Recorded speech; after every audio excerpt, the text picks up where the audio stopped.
Exam Hunter YouTube channel के साथ साथ आपको एग्जाम हंटर का टेलीग्राम चैनल भी ज्वाइन करना बहुत ज़रूरी है। सारे अपडेट्स, सारे नोटिफिकेशन, उसके साथ साथ मॉडल आंसर, क्विज वगैरह सारे इसी चैनल पर करवाया जाता है। तो इसको आप ज्वाइन कर लीजिए। हर वीडियो के डिस्क्रिप्शन में इसका लिंक दिया रहता है, उस पर आप सर्च करके ज्वाइन कर सकते हैं, या टेलीग्राम पर जाकर आप सर्च कीजिए BPSC एग्जाम हंटर और उसको ज्वाइन कर लीजिए।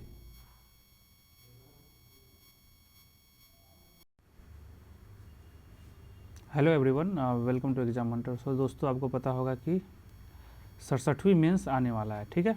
अब होगा कब? तो इसका लगभग दिसंबर के आपके लास्ट में होने वाला है, ठीक है।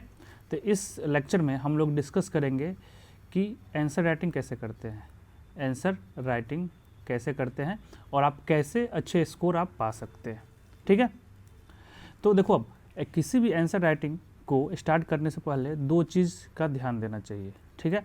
पहला चीज़ क्या होता है दोस्तों, कि स्ट्रक्चर कैसा है इसका, ठीक है, जिसको अभी हम लोग इस पर बात करेंगे, ठीक है। सेकेंड चीज़ क्या होता है कि क्वेश्चन के कंटेंट और डिमांड, ठीक है।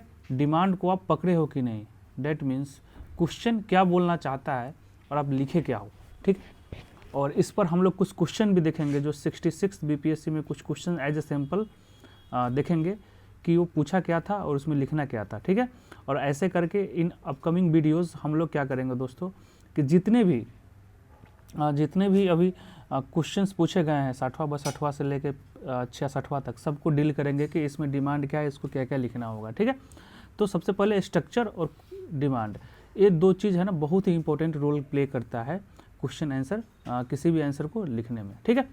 अब स्ट्रक्चर में क्या होता है ना, कि कुछ चीज़ें होती हैं, जैसे सपोज कर लो कि पहला होगा आपको नंबर ऑफ़ पेजेस कितने लिखने होंगे, ठीक है।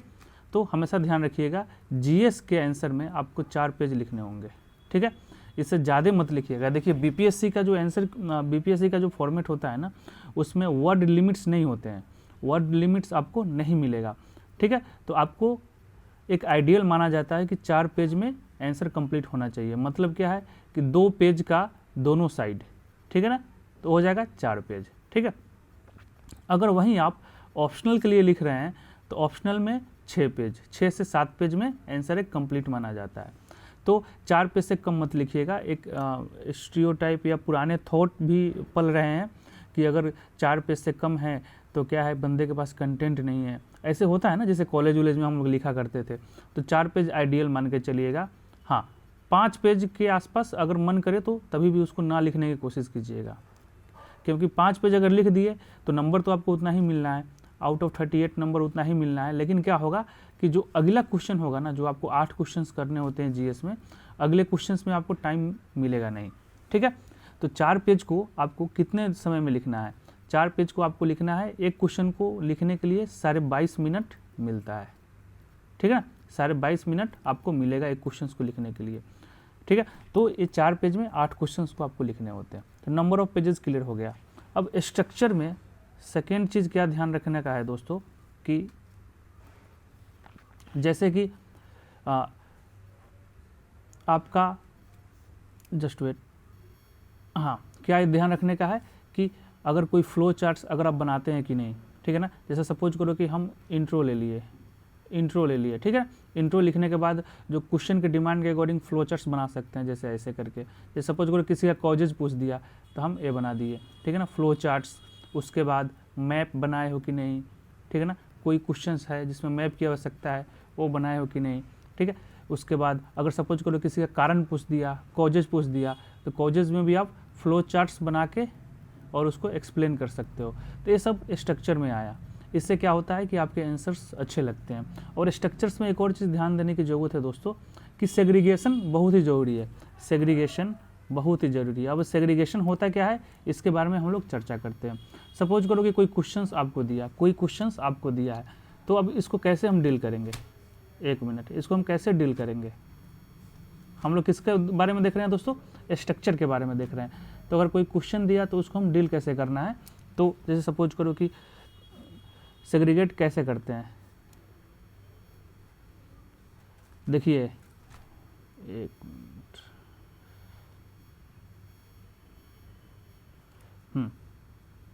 ये पेज हो गया आपको, ठीक है। तो अब पेज में क्या होता है ना, कि GS के हमेशा आंसर राइटिंग में देखिएगा ना, कि 2 मतलब पता होना चाहिए चेक करने वाले को कि इंट्रो कहाँ पर लिख रहे हैं। तो सपोज करो कि ए लाइन आप इंट्रो का लिख दिए, इसमें आप परिचय लिख दिए हो, ठीक है, परिचय लिख दिए हो। परिचय लिखने के बाद क्या है कि एक लाइन आपको यहाँ पर छोड़ा होना चाहिए। उसके बाद यहाँ पर आप क्या लिखोगे, मेन बॉडी लिखना है जो क्वेश्चन की डिमांड है। जैसे कि कोई क्रिटिकली एनालाइज आ गया तो उसमें पॉजिटिव पॉइंट भी देना होता है, नेगेटिव पॉइंट भी देना होता है, और साथ ही साथ यहाँ पर आप फ्लो चार्ट्स भी अगर रिक्वायरमेंट है तो बनाना होता है, ठीक है। उसके बाद एज पर क्वेश्चन डिमांड यहाँ पर आप वे फॉरवर्ड भी दे सकते हैं, जिसको रिकमेंडेशन, ये वे फॉरवर्ड या आगे की राह, और लास्ट में कंक्लूजन, ठीक है।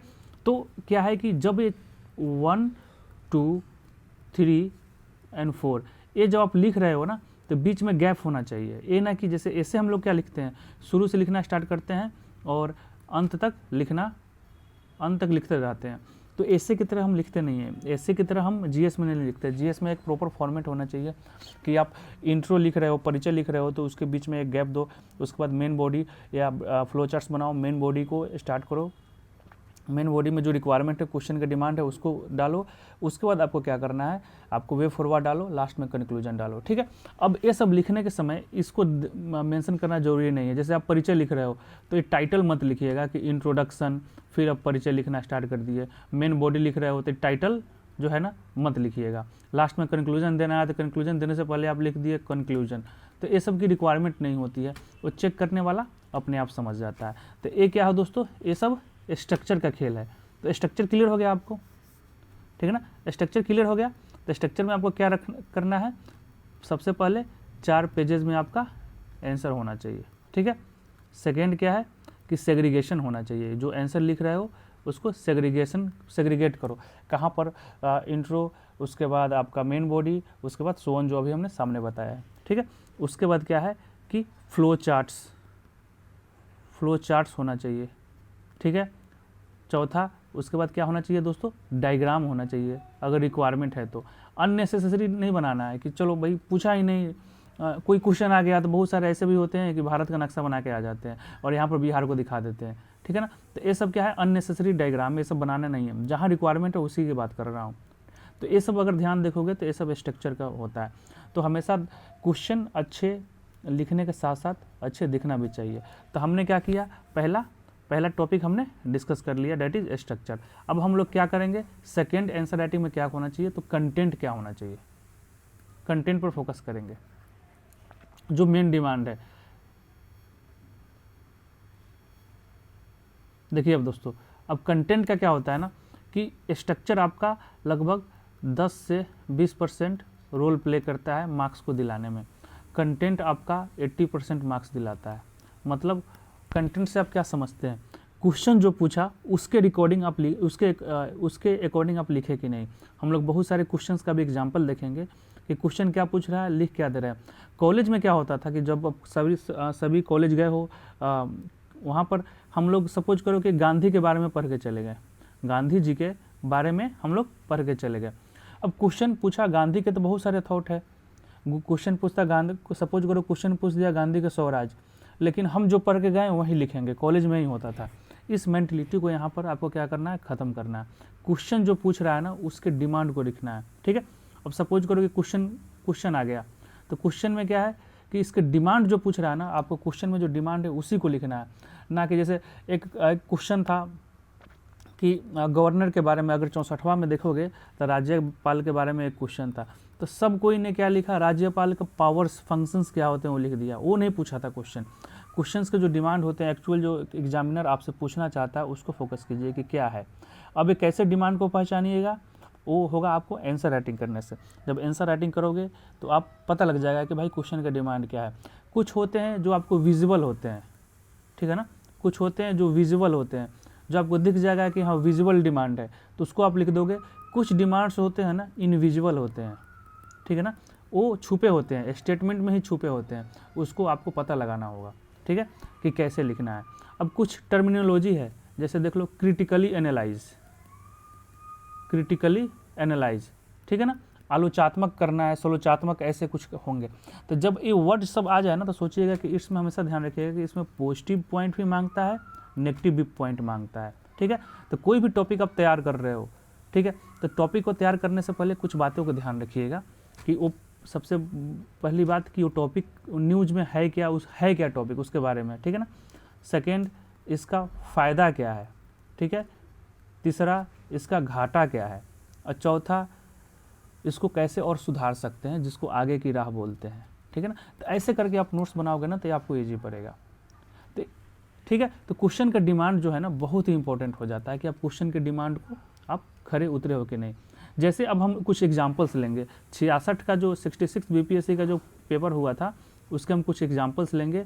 अभी हम हिस्ट्री का और पॉलिटी का देखेंगे कि क्वेश्चन का डिमांड क्या पूछ रहा है, हम इसको कैसे डील करते हैं। आई होप यहाँ तक क्लियर हो गया होगा। अब अगर कोई भी प्रॉब्लम होगा तो आप कमेंट बॉक्स में डालिएगा, वहाँ पर आपका समाधान किया जाएगा।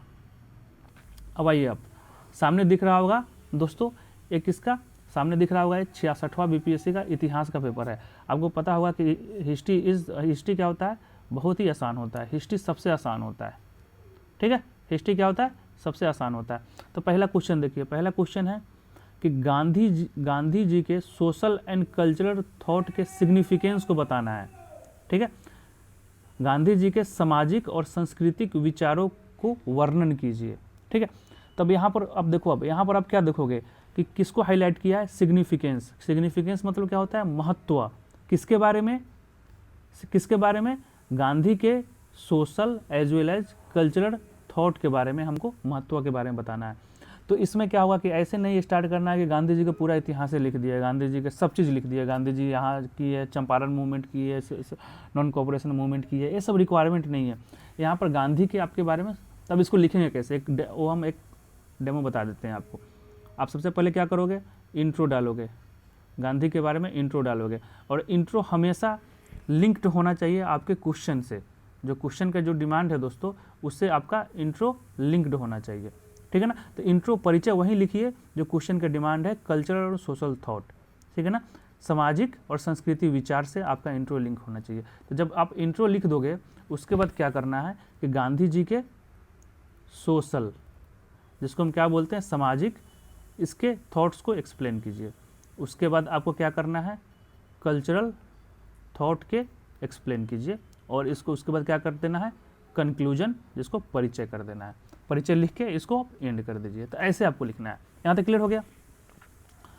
अब हिस्ट्री सेक्शन इसीलिए लिए हैं कि हिस्ट्री सेक्शन आसान होता है, समझने में दिक्कत नहीं होगी। इसके बाद हम क्या करेंगे, पॉलिटी उठाएंगे जो आप थोड़ा बहुत टफ लगेगा।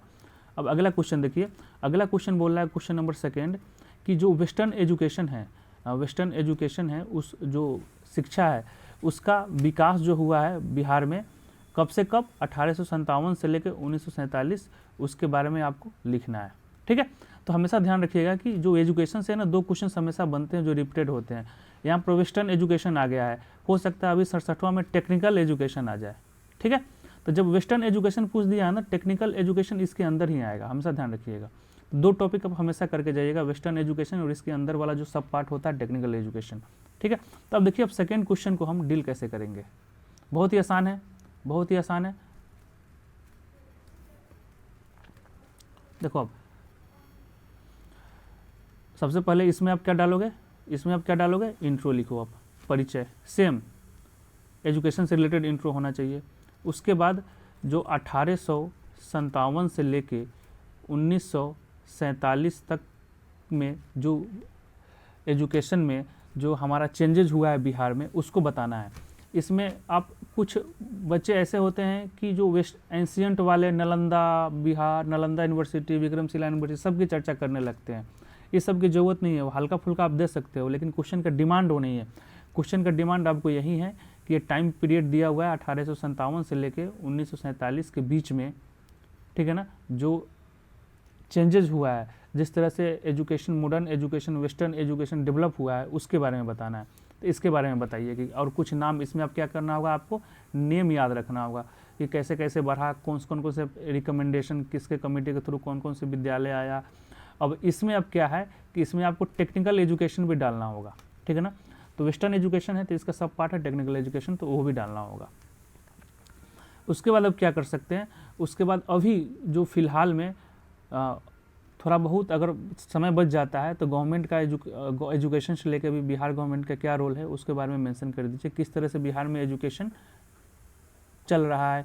खासकर ये भी डाल सकते हैं, इसको करंट से भी लिंक कर सकते हैं कि अभी टारगेट क्या है बिहार गवर्नमेंट का कि जो हमारा अभी जो लिटरेसी रेट है अभी कितना है 61 के आसपास है, तो इसको जो 100% करना है उसका टारगेट क्या रखा है, लास्ट में आपको क्या करना है, कंक्लूजन देना है। तो बस सिंपल सा है, इतना कर दीजिए, ठीक है। अब आइए अगले क्वेश्चन की ओर। अगला क्वेश्चन है कि जो 1857 का जो विद्रोह हुआ था उसमें बिहार का कंट्रीब्यूशन डालना है, ठीक है। तो यहाँ पर देखिएगा बिहार का कंट्रीब्यूशन में सिर्फ कुंवर सिंह नहीं पूछा है। जब कुंवर सिंह का स्पेसिफिकली रहता है कि हाँ कुंवर सिंह के बारे में बताना है तब आप बता सकते थे, ठीक है ना, रोल ऑफ कुंवर सिंह। यहाँ पर पूछा है कि बिहार का कंट्रीब्यूशन, तो बिहार का कंट्रीब्यूशन में कुंवर सिंह के अलावा बहुत सारे थे, ठीक है ना, बहुत सारे ऐसे लीडर थे जो जिनका रोल इसमें रहा है। जैसे कुंवर सिंह के जो बड़े भाई थे अमर सिंह, एक बार देख लीजिएगा कन्फ्यूजन है बड़े थे या छोटे थे, लेकिन उनके भाई थे अमर सिंह, उनका रोल भी था, ठीक है ना। पीर अली का भी रोल था, बहुत सारे ऐसे नेता थे उनका रोल था। तब इसको हैंडल कैसे करेंगे उसको देख लेते हैं हम, ठीक है थोड़ा। तो सबसे पहले आप क्या लिखोगे, एज यूजुअल सबसे पहले आप क्या लिखोगे, परिचय लिखोगे। परिचय लिखने के बाद आप क्या करोगे, परिचय लिखने के बाद आप क्या करोगे दोस्तों, तो परिचय लिखने के बाद उसके बाद थोड़ा बहुत आप बताओगे कि ये रिवोल्ट है क्या, रिवोल्ट है क्या और करना क्या चाहता है। जैसे सपोज करो कि सब परिचय लिख दिए, इंट्रो 1857 के बारे में, ठीक है।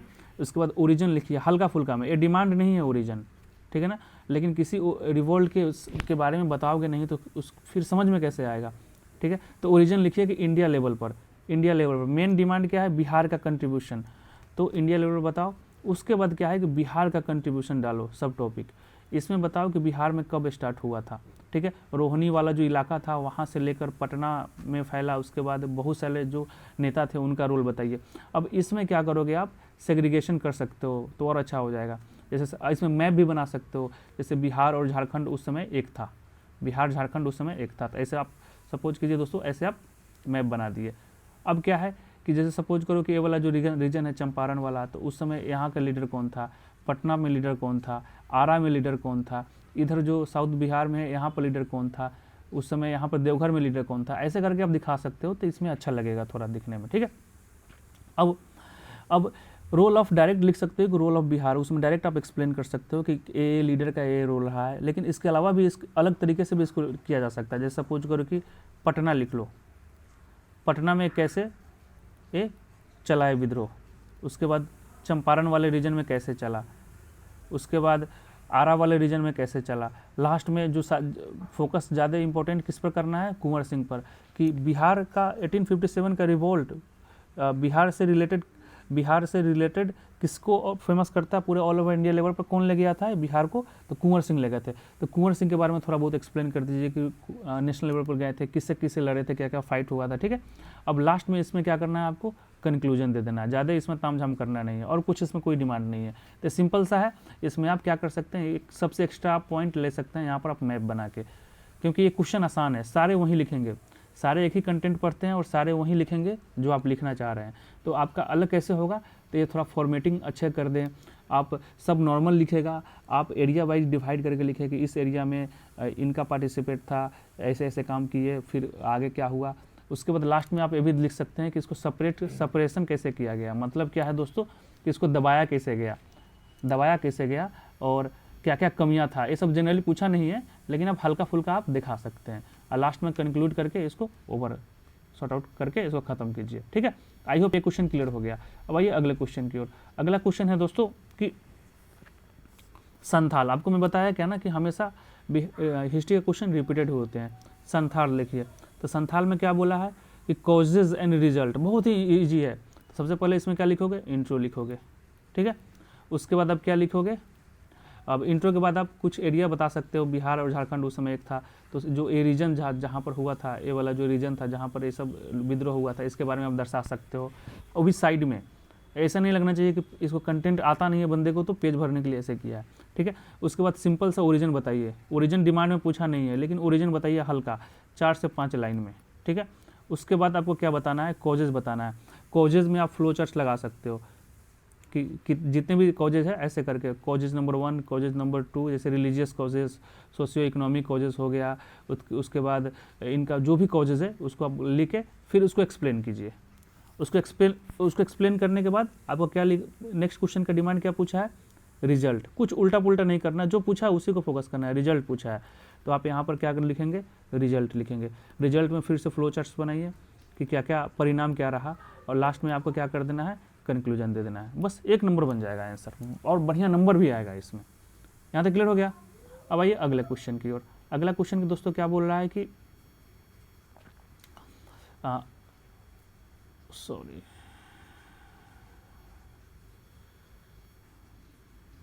हाँ, देखिए अगला क्वेश्चन क्या बोल रहा है कि अगला क्वेश्चन है कि चंपारण सत्याग्रह। ये बहुत ही फेमस क्वेश्चन है और रिपीटेड क्वेश्चन है। चंपारण सत्याग्रह क्वेश्चन है कि causes and result of the Champaran, causes and result of the Champaran Satyagraha. तो अब देखिए यहाँ पर सबसे पहले आपको इंट्रो डालना है। इंट्रो डालने के बाद आपको क्या करना होगा, इंट्रो डालने के बाद आपको क्या करना होगा, चंपारण सत्याग्रह क्या था, ओरिजिन मतलब है क्या, इसके बारे में थोड़ा बताइए। क्वेश्चन का डिमांड नहीं है, इसीलिए हम इसको क्या बताएंगे, 5 से 6 लाइन में ही कर देंगे कि तिनकटिया सिस्टम, ये सब तो कॉजेज में आ गया। मतलब विद्रोह कैसे ओरिजिन हुआ, राजकुमार शुक्ला गए गांधी जी को बुला के ले आए, गांधी जी ऐसे ऐसे, इसके बारे में थोड़ा हल्का फुल्का बता दीजिए, ठीक है।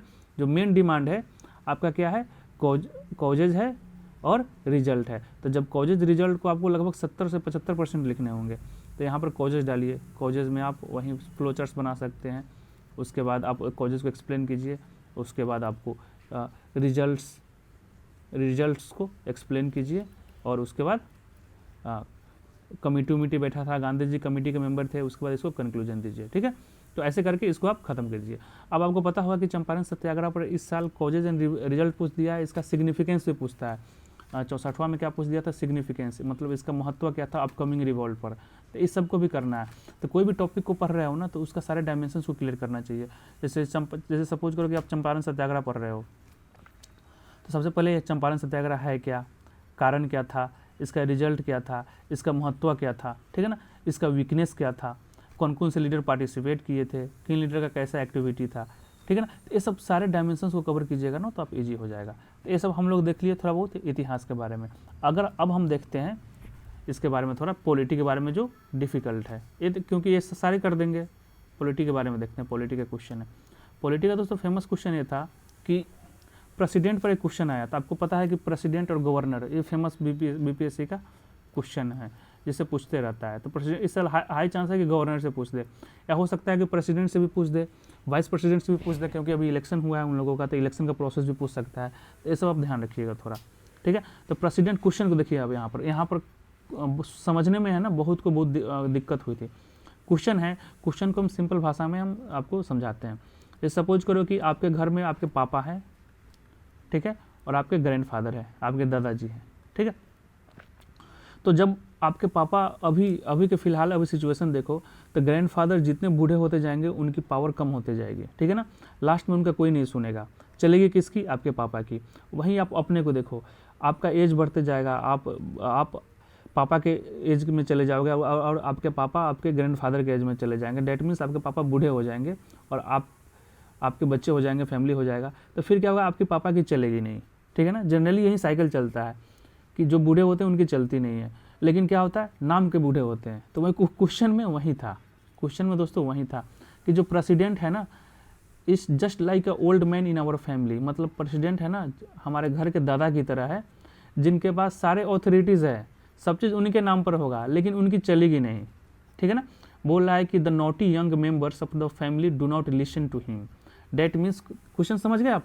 अब देखिए, अब क्वेश्चन को घुमा दिया था क्वेश्चन को, और जो बच्चे होंगे यूपीएससी के उन लोगों ने कर दिया होगा, लेकिन सिंपल बच्चे इसमें गड़बड़ हो गया होगा, गड़बड़ कर दिया होंगे। मतलब क्या है कि ये प्रेसिडेंट है, तो सारे ऑथोरिटी इसके पास है। आर्टिकल पढ़िएगा तो आपको पता लगेगा कि सारे ऑथोरिटी इसके पास है। आर्टिकल आप 53 आर्टिकल पढ़िएगा, ठीक है। उसके बाद क्या है कि लेकिन कुछ मेंबर हैं फैमिली के जो इनके सुनते नहीं हैं। जैसे क्या है, अपने मनमानी करते हैं। जैसे प्राइम मिनिस्टर के साथ क्या बैठता है, कैबिनेट ऑफ मिनिस्टर, ठीक है ना। रियल पावर किसके पास है, इनके पास है, आर्टिकल 74, ठीक है। तो एक कंसेप्ट आप सुने होंगे, डिफेक्टो एंड डेजूर, ठीक है ना, कि नाम कोई भी कुछ भी होता है, कोई भी लॉ बनता है, या कोई भी फॉरेन रिलेशन से हम लोग रिश्ता बायलैटरल सबमिट करते हैं, कुछ भी करते हैं, तो किसका सबमिट होता है, प्रेसिडेंट का उसमें साइन होता है। लेकिन रियल चलती किसकी है, प्राइम मिनिस्टर की, वो आपको भी पता होगा। तो क्वेश्चन यहीं पर है, यही स्टेटमेंट दिया है कि इसको आपको इवेल्युएट करना है, इसको आपको बताना है, क्वेश्चन समझ गए। अब इसको हम करेंगे कैसे, अब हम इसको कैसे करेंगे, तो सपोज करो सबसे पहले आप इंट्रो डालो, परिचय। अब परिचय कैसे होना चाहिए, परिचय इसी स्टेटमेंट से रिलेटेड होना चाहिए। ये ना कि प्रेसिडेंट होता है, प्राइम मिनिस्टर होता है, इसने आर्टिकल में प्रेसिडेंट के बारे में मेंशन है, नहीं। आपका हमेशा परिचय जो होना चाहिए ना, स्टेटमेंट से बेस्ड होना चाहिए परिचय, ठीक है ना। डिजूर डिफेक्टो वाला आप डाल सकते हैं, आर्टिकल को कोट कर सकते हैं, जितने आर्टिकल कोट करोगे उतने अच्छा रहेगा आपको, ठीक है। अब बताइए इसमें कि कुछ कुछ प्रूफ दीजिए कि कैसे जो स्टेटमेंट है इसको आप सही बता सकते हैं। तो जैसे सपोज करो कि मैं कुछ एग्जांपल देता हूँ।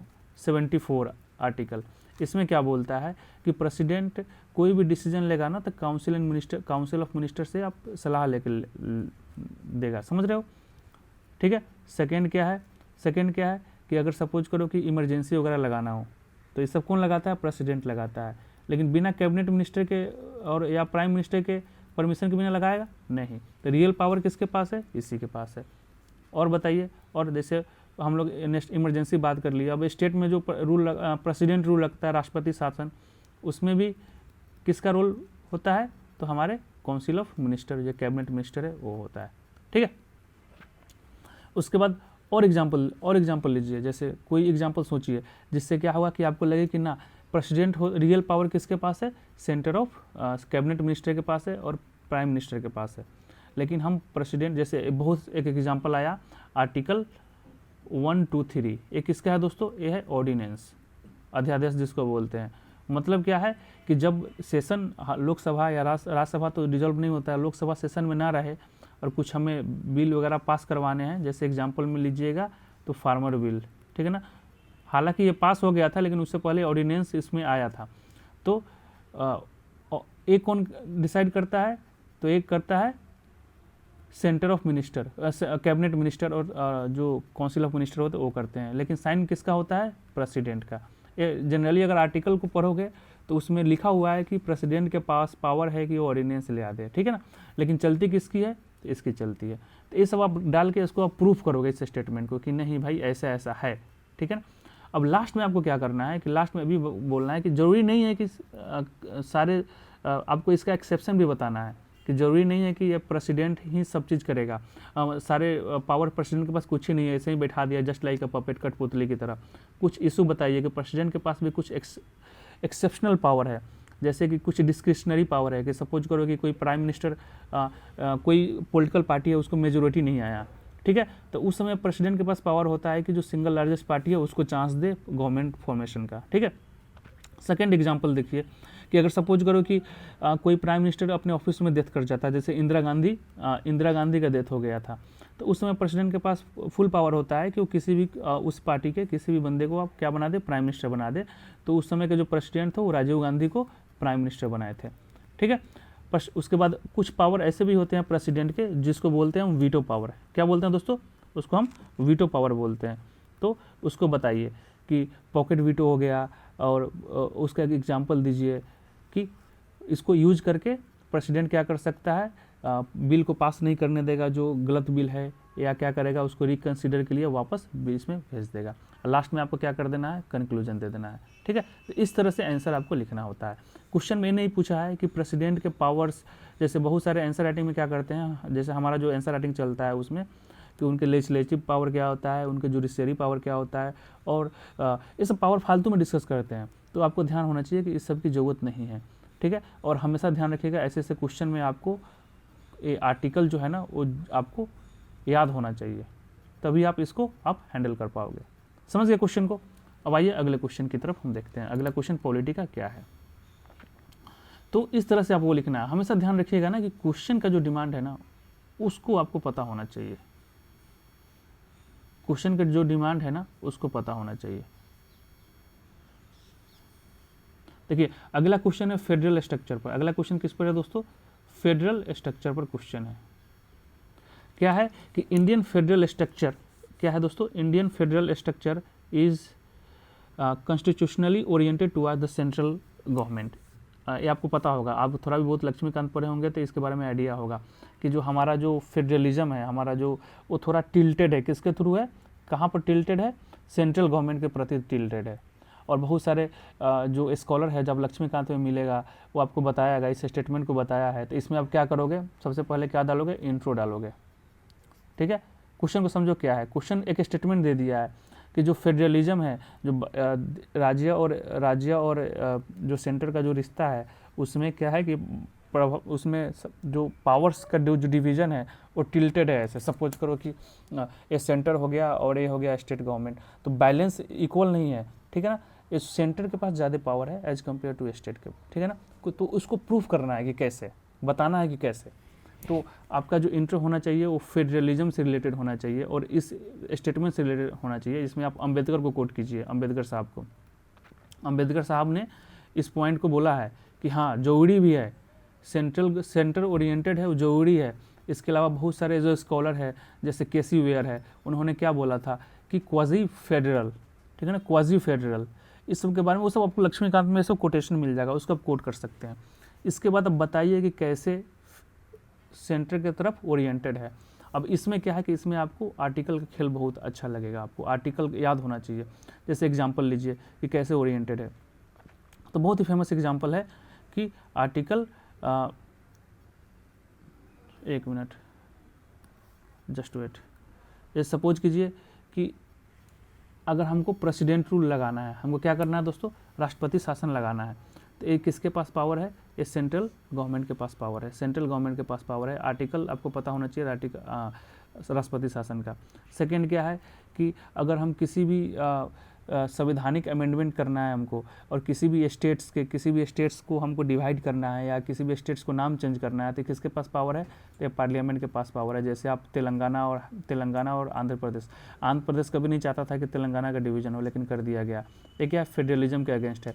करंट एग्जाम्पल, ऐसे क्वेश्चन में करंट एग्जाम्पल लीजिए, जैसे फार्मर बिल हो गया, तो फार्मर जो बिल को जो एक्ट में डाल दिया गया था, ठीक है ना, तो वो भी एक मुद्दे में आया था कि फेडरलिज्म स्ट्रक्चर को ये डाइल्यूट कर रहा है, क्योंकि अगर देखोगे तो एग्रीकल्चर जो है ना वो स्टेट लिस्ट में आता है। हाँ, कुछ एक्सेप्शन है जिसके कारण सेंटर बनाया था, उसमें डिटेल में जाना नहीं है, लेकिन क्या है कि अब इतने बड़े बिल ला रहे हो जैसे, तो आपको क्या है कि स्टेट का आपको रोल प्ले करता है, उनसे बात करना चाहिए। ठीक है, उसके अलावा आप क्या कर सकते हो, और एग्जांपल क्या कोर्ट से कर सकते हो कि सपोज करो कि किसी भी हम इंटरनेशनल एग्रीमेंट को अगर हमको इम्प्लीमेंट करना है, तो हम आर्टिकल मैं आई थिंक भूल रहा हूँ 149 है या 249 है, एक बार आप कंफर्म कर दीजिएगा, मुझे लगता है कि 149 है। इसके तहत सेंटर के पास पावर, एक बार आप चेक कर लीजिएगा, सेंट्रल गवर्नमेंट के पास पावर है कि वो क्या कर सकता है, स्टेट लिस्ट होते हैं उसको अमेंड कर सकता है। ठीक है, उसके बाद 365 आर्टिकल को आप कोट कर सकते हैं। इसमें क्या है कि अगर आप सेंट्रल गवर्नमेंट के बातों को नहीं मानते हैं, तो आपका जो रूलिंग गवर्नमेंट है स्टेट का, उसको ये प्रेसिडेंट रूल में बदल सकता है। तो ऐसे करके बताना है, और इसमें फाइनेंशियल पोजीशन जो हो रहा है उस विवाद को भी डाल सकते हैं। मतलब इससे करंट ओरिएंटेड क्वेश्चन है। जैसे अब देखो, अब एक बिल आया था, बिल बोल रहा हूँ, एक जीएसटी वाला जो इशू था, जीएसटी का जो कंपनसेशन चल रहा था, जिसमें क्या हुआ कि सेंट्रल गवर्नमेंट बोले कि हम कंपनसेशन करेंगे, लेकिन बाद में मना कर दी कोविड के कारण। तो ये क्या हुआ कि रिश्ता थोड़ा गड़बड़ हो गया सेंट्रल और स्टेट के रिलेशन में। तो कहाँ ओवरऑल देखा जाए तो पावरफुल कौन हो रहा है, तो सेंट्रल गवर्नमेंट हो रहा है। तो आपको इस स्टेटमेंट में आपको प्रूफ करना है कि कैसे सेंट्रल गवर्नमेंट के पास ज़्यादा पावर है एज कम्पेयर टू स्टेट के बारे में। ठीक है, अब इसमें आपको क्या करना होगा, लक्ष्मीकांत में सफिशिएंट इसमें नॉलेज मिल जाएगा, और उसमें आपको प्लस क्या करना है कि करंट का एग्जाम्पल ऐड करना है, बिना एग्जाम्पल किए हुए गड़बड़ हो जाएगा। ठीक है, उसके बाद क्या करना है कि लास्ट में आपको सुझाव देना है, वे फॉरवर्ड देना है। इसमें आप क्या कर सकते हैं कि कोई कमेटी का, जैसे सरकारिया कमेटी, ये सब जो है ना सेंट्रल स्टेट रिलेशन पर इनका रिकमेंडेशन आया है, पुंची कमीशन, ये सब का आया, इसको आप क्या कर सकते हैं, कोट कर सकते हैं, राजमन्नार कमेटी या जजमेंट वगैरह भी आप डाल सकते हैं, और लास्ट में कंक्लूजन दीजिए। ये क्वेश्चन आपको क्लियर हो जाएगा। तो आई होप यहाँ तक समझ में आ गया होगा। अब आइए अगले क्वेश्चन की ओर। अगला क्वेश्चन है दोस्तों कि ये हम एक सैंपल ले रहे हैं कि ऐसे हम लिखते हैं, बाकी हम डिस्कस करेंगे, सारे क्वेश्चन को अच्छे से डिस्कस करने वाले हैं। ठीक है, तो अगला क्वेश्चन क्या है, अगला क्वेश्चन देखिए कि uneven development of Indian state created many socio economic and political problem. तो देखिए कौन कौन सा प्रॉब्लम बोल रहा है, socio economic as well as political problem. इसको क्रिटिकली एनालाइज करना है with special reference to Bihar. समझ गए, तो अब इसको, अब देखो इसको कैसे आप डील करोगे इस क्वेश्चन को। इस क्वेश्चन में सबसे पहले इंट्रो डालोगे, तो इंट्रो क्या होगा, सोशियो इकोनॉमिक डेवलपमेंट, ओवरऑल क्या है कि अनइवन डेवलपमेंट के बारे में मेन डिमांड है कि डेवलपमेंट हुआ नहीं है। बिहार क्या है, गरीब राज्य है। अगर आप देखोगे वहीं, अगर आप कंपेयर करोगे तो इंडिया का, तो जो वेस्टर्न इंडियन है, जैसे आपको हो गया हरियाणा हो गया, पंजाब हो गया, वेस्टर्न यूपी हो गया, राजस्थान हो गया, ये सब क्या है, डेवलप है, काफ़ी पैसे वाले हैं। लेकिन इधर देखोगे ना तो ईस्टर्न यूपी हो गया, बिहार हो गया, झारखंड हो गया, हम लोग बहुत ही गरीब हो गए हैं। ठीक है, तो कारण क्या है गरीबी का, तो कहीं ना कहीं क्या होगा कि अनइवन डेवलपमेंट हुआ है। इस रीजन को हम लोग ज़्यादा डेवलप कर दिए हैं और बिहार वाले रीजन को कम कर दिए हैं। जैसे उसमें बहुत ही फेमस एग्जाम्पल है दोस्तों इसका, ग्रीन रिवोल्यूशन का। ठीक है ना, अब हमको ये नहीं पता करना है कि ग्रीन रिवोल्यूशन इसमें क्यों आया, इसमें एक क्वेश्चन डिमांड नहीं है। लेकिन क्या है कि जो ग्रीन रिवोल्यूशन आया ना, तो इस एरिया पर ज़्यादा फोकस किया गया। इसका जोग्राफिकल रीजन भी है, लेकिन हमको उसमें फंसना नहीं है। इस एरिया को ज़्यादा फोकस किया गया। और जो ईस्टर्न जो इंडिया है, जैसे हो गया बिहार हो गया और झारखंड हो गया, उसके बाद छत्तीसगढ़ हो गया, उसके बाद आप ले लो वेस्ट बंगाल हो गया, ये सब हम लोग पीछे रह गए, तो हम लोग का डेवलपमेंट नहीं हुआ है। ठीक है, तो इसी को क्रिटिकली एनालाइज करना है। तो अब सबसे पहले इसमें क्या डालोगे, सबसे पहले डालोगे इंट्रो। इंट्रो होना चाहिए, जो स्टेटमेंट दिया हुआ है उसके बेस्ट इंट्रो होना चाहिए। ठीक है, तो इंट्रो डालने के बाद आप सेकंड क्या लिखोगे कि मतलब जो सोशियो इकोनॉमिक और पॉलिटिकल प्रॉब्लम जो चल रहा है, जिसके कारण अनडेवलपमेंट हुआ है, उसका रीज़न क्या है, व्हाट इज़ द रीज़न जिसके कारण ये हुआ है। अब देखो जहाँ पर डेवलपमेंट नहीं होगा वहाँ पर क्या होगा, वहाँ पर गुंडई राज होगा ही, मसल्स पावर का यूज होगा ही, पॉलिटिकल और क्रिमिनल का नेक्सस होगा ही। जो बिहार में आपको देखे होंगे कि बहुत बड़े बाहुबली सब थे, और इस पर मूवी बनी है, गंगा जल हो गया, अपहरण हो गया, और गैंग्स ऑफ वासीपुर हो गया। ये सब कहाँ से है, बिहार झारखंड का ही तो जो कल्चर जो रहा है, लॉ एंड ऑर्डर का प्रॉब्लम इसको बनाता है। जंगल राज के बारे में आप नाम सुने होंगे, जो बहुत ही फेमस ये सब था। तो बहुत सारे इंसिडेंट क्या था, जब डेवलपमेंट नहीं होता है, जब डेवलपमेंट नहीं होगा तो लोगों का सोच नहीं बदलेगा। जब सोच नहीं बदलेगा तो क्या करेंगे, वो लोग गलत रास्ते चूज करेंगे। और हमेशा ध्यान रखिएगा, जब इस में क्या होता है कि जो भी पॉलिटिकल पार्टी जो अंडर डेवलप वाले रीजन होते हैं, उसका गुंडा जो और जो गुंडे मवाली सब होते हैं, उनका साथ बहुत ही ज़रूरी है। तो इसका कारण बताइएगा कि क्या हुआ है, जिसके कारण अंडर डेवलपमेंट का कारण जो सोशियो इकोनॉमिक और पॉलिटिकल प्रॉब्लम आया है, उसके कारण बताइए कि वाई, क्यों ऐसा हुआ है। ठीक है, ये सब बता दिए। और हमेशा मैं क्या बताया था कि जब भी क्रिटिकली जो वर्ड आए ना, क्रिटिकली वर्ड आए या समालोचनात्मक वर्ड आए, उसमें आपको पॉजिटिव और नेगेटिव दोनों दिखाना है। ठीक है, तो मतलब ये जो बिहार अनइवन डेवलपमेंट के कारण बिहार वाले रीजन में, क्योंकि यहाँ पर with special reference to Bihar बोला है, तो जिसमें socio economic and political problem आया, तो उसका कारण बताना है कि क्यों आया।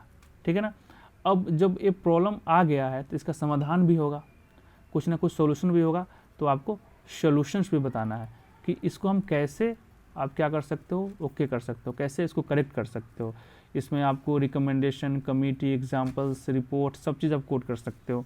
उसके बाद क्या है, उसके बाद लास्ट में आपको कंक्लूजन देना है, कंक्लूजन देना है। ठीक है, तो अगर आप देखोगे तो क्वेश्चन कोई हार्ड नहीं होता है, कोई इजी नहीं होता है, बस क्वेश्चन को समझना होता है।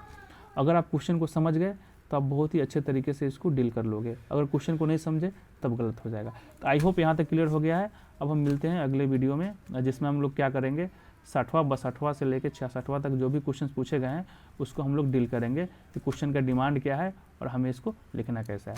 ठीक है, तो चैनल को देखने के लिए धन्यवाद दोस्तों, आपका दिन शुभ हो।